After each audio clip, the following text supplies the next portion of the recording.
Weather bulletin.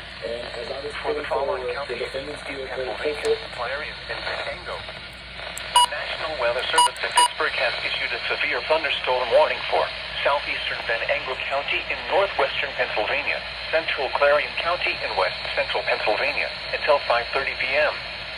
At 4:41 p.m., a severe thunderstorm was located 9 miles west of Knox, moving east at 20 miles per hour. Hazard, 60 miles per hour wind gusts. Source, radar indicated. Impact, expect damage to trees and power lines, resulting in some power outages. Locations impacted include Clarion, Knox, Inleton, Strattonville, Limestone, Shippingville, Freeburg, Leeper, and Cranberry Township. Please report severe weather by calling 412-262-1988, posting to the National Weather Service Pittsburgh Facebook